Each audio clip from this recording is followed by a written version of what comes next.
Well, hello there. Let me just get up. Now, what can I do for you? What a fucking start, as in no start. Hello there. My name is Raptor, and welcome to Shining in the Darkness. This is the oft-forgotten prequel sequel to one of my favorite games of all time, Shining Force. This is going to look very different from a lot of the other Genesis games that you may or may not have seen on the channel here, depending on when you watch this. That's because we're using a capture card device and we're capturing the Sonic's Sega Genesis Ultimate Collection. This is my favorite Genesis emulation collection to date, and that includes the new stuff.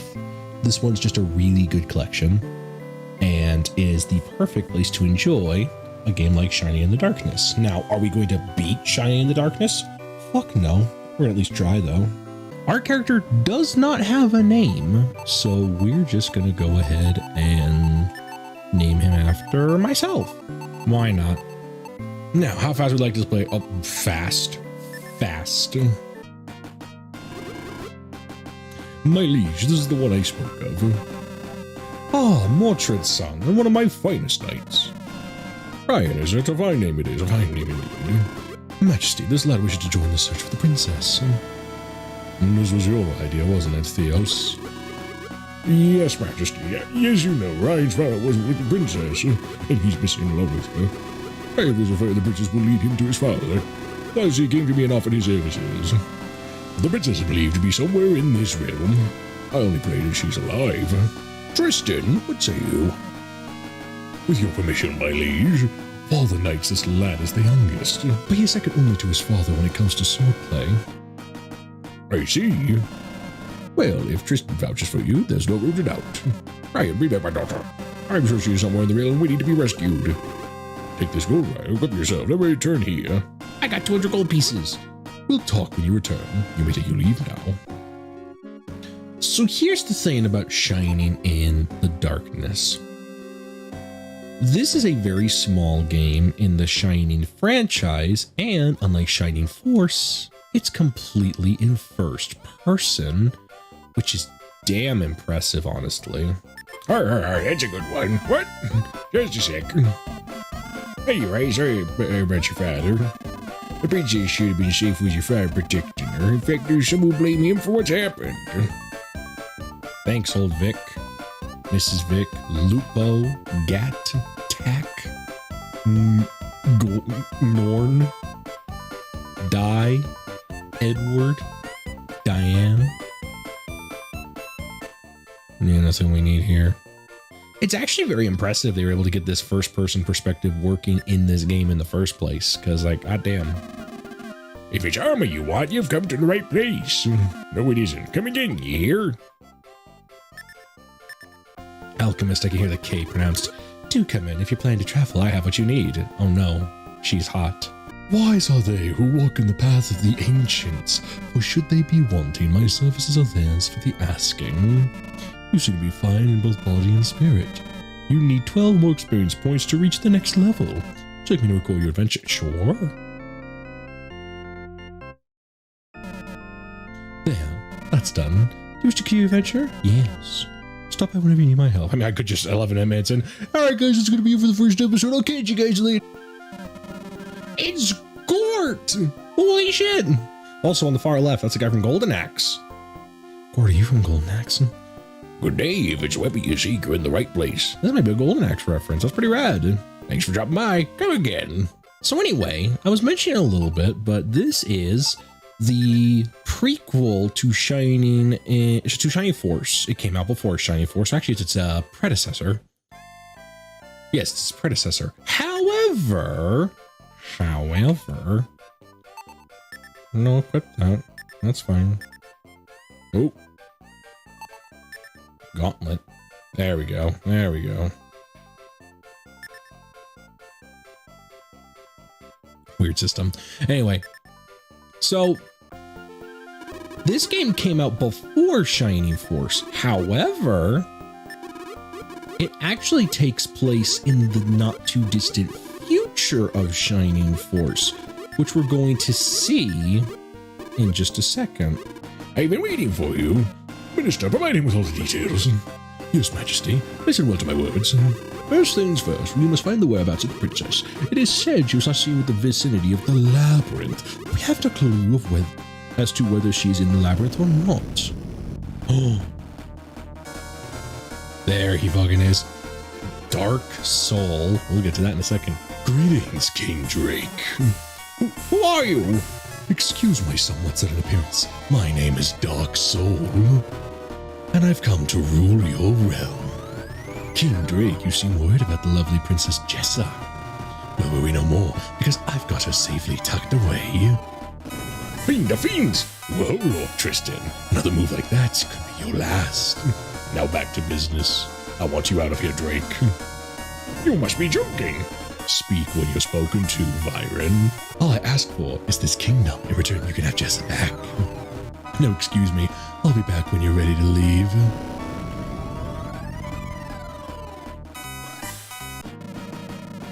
By the blood of the ages, Jessa held captive by that animal. Okay, so here's the thing.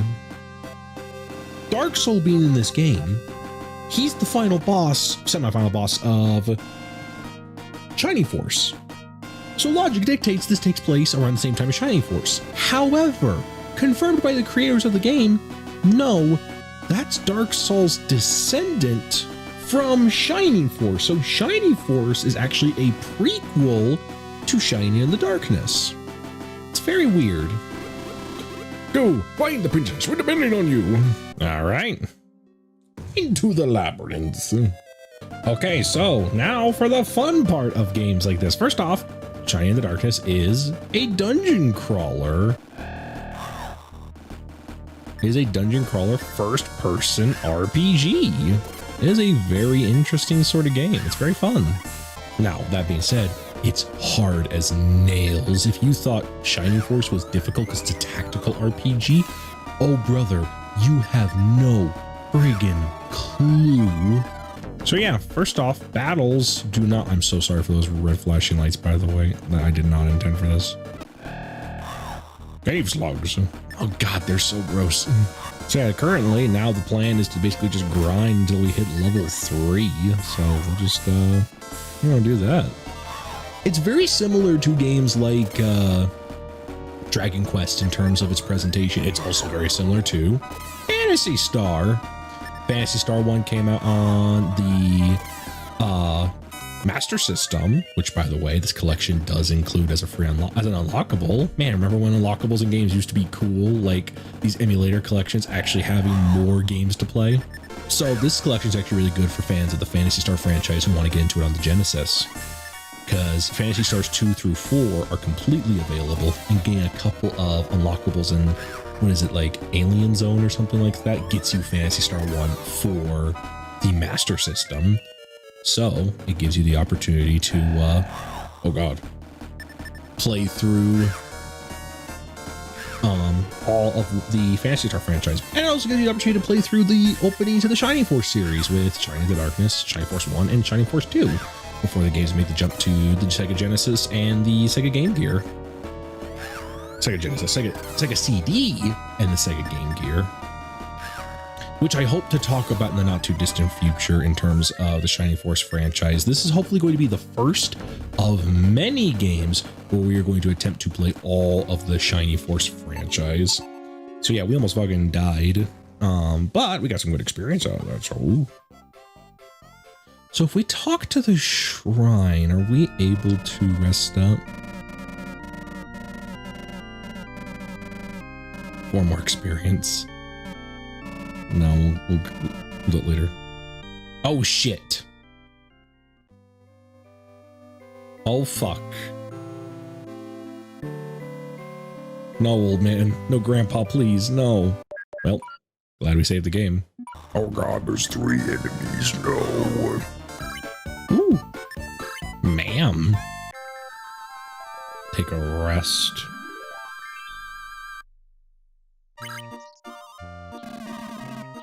Sleep well, have a nice day. More ooze.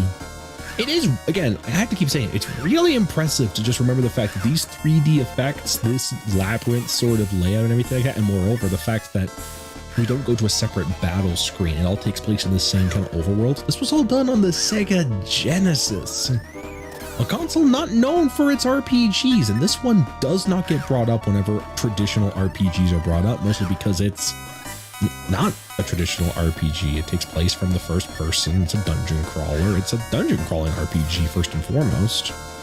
But it has all the trimmings of a traditional RPG, so it is surprising that people, I guess, don't not give it its dues, just people tend to forget about it when discussing Sega Genesis RPGs. A lot of people tend to do that.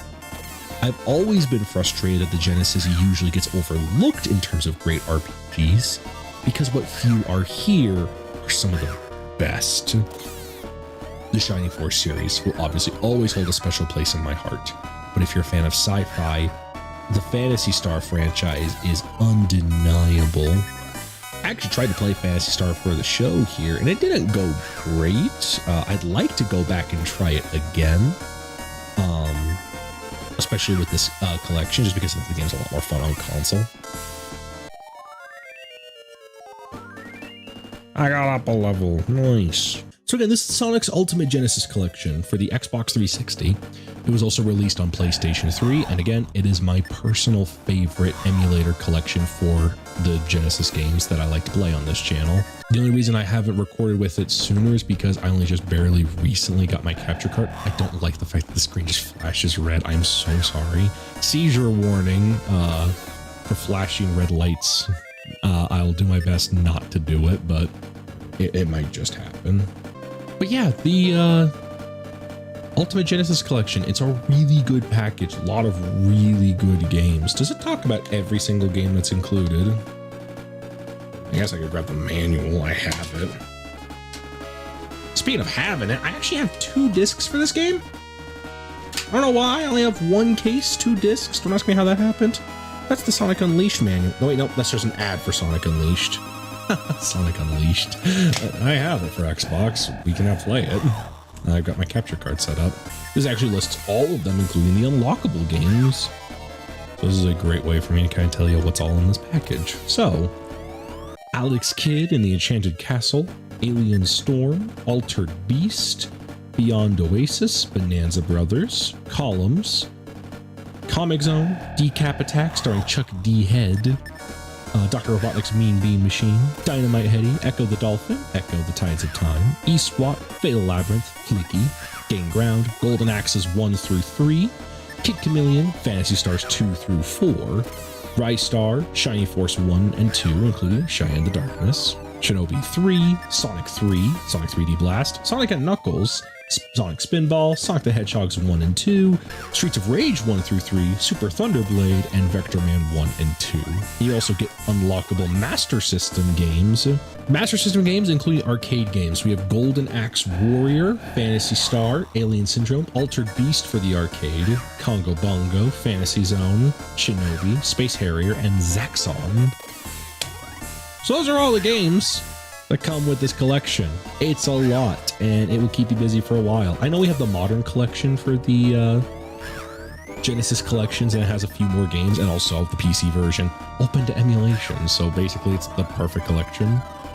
It's also the only place currently to get a legal copy of Sonic 3 and Knuckles until the Sonic Origins collections come out, obviously, which it now has, which I should still play for the show.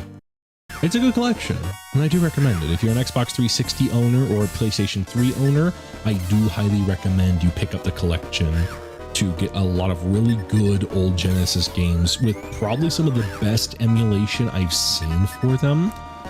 Just having this filtered border and everything like that is a really great, it's a boon to have for Genesis fans like myself who really don't like just the standard look that emulators usually give you, the black borders. This is a nice corrected 4x3, although if you want to get weird with it, you actually can go 16:9. You know, just for kicks, we'll try it. Oh god, it looks so bad. Look at that. And yes, it does stretch the screen out a metric ton, so I do not recommend it. There's a quick way to go with that. You can also smooth out the text if you're a fan of that. I never am. And it's just a good collection. And again, save states, man. You can never go wrong with an emulator collection that gives you just built-in save states. Makes playing these old games tolerable, especially for some of those that don't have save functions like Shining in the Darkness. Honestly, I do find this sort of quick grinding RPG stuff very relaxing. You know, just being able to sit down with you guys, enjoy some video games. Again, this is the kind of stuff I love when it comes to the Raptor Review Show. Oh, hello. The pit worm immediately died. I did not like it though. That was gross. 93 gold. I need like 300. Jesus. We can probably now safely start looking around to the deeper parts of the labyrinth though, so we might as well. I'm going to go back to the entrance and do a quick save there just so that I have a save point in case I fuck up and die. Also, this is very much just me in terms of emulation. I love my crunchy pixels, don't get me wrong. If I can get HD pixels with like zero aliasing whatsoever, 10 out of 10. It's my favorite thing. However, I do also have a soft spot for this low, like pixel art, Genesis CRT almost look, with the pixels being upscaled through not the best filter, so it's not displaying at full 1080p HD sharpness. There's something about it that just like gets me more in the mood to play Genesis games. I don't know if that makes sense, but just something about it. We'll go with one last round to the dungeon and we'll call that an episode. But yeah, I'm actually having surprisingly a good time. I did not think I would have this good of a time with Shining in the Darkness. I even said at the start of the video, it's like, it may be a one episode thing. Who cares about Shining in the Darkness? But it's kind of fun. It's kind of fun. I've never really enjoyed Shining in the Darkness casually, but sitting here with you guys and talking about it and talking about the history of Shining Force and everything, it's a good time. It's a great long-term series, which is something I've been desperate to start up again. I actually started another one. It was another Xbox game. It was this really weird Japanese like pseudo strategy RPG. It's very strange. Let me know if you're interested in that shit. Uh-oh, dark slimes or dark jellies. Did he run? Did that motherfucker just run? I'll fucking kill you. If we stick to the east, I know that will eventually lead us to the boss. However, I also think... Where's the... There we go, search. Got another herb! Nice. Apes! Are they wearing sunglasses? Man ape, is he wearing fucking glasses? I love that. Yeah, we'll definitely call this an episode now. We've gotten to level 3. Hopefully we'll get to the... Hey, actually we got to level 4. I'll take that shit. Hopefully we'll get to the point soon where instead of ending it with level milestones and shit like that, we'll start ending it with progress where it's like, hey, we've beaten the first boss. That's the end of the episode. First boss is tough though. This game's rough as fuck. And again, this where grinding is absolutely necessary. Hey, by the way, how much gold do I have? Status. 150. Shit. All right, well, we'll definitely call that an episode. Thank you guys so much for watching. I really do appreciate it. Let me know if you're enjoying Shining in the Darkness. I'm excited to do more parts of it, and I will catch you guys next time. Have a good night, everybody.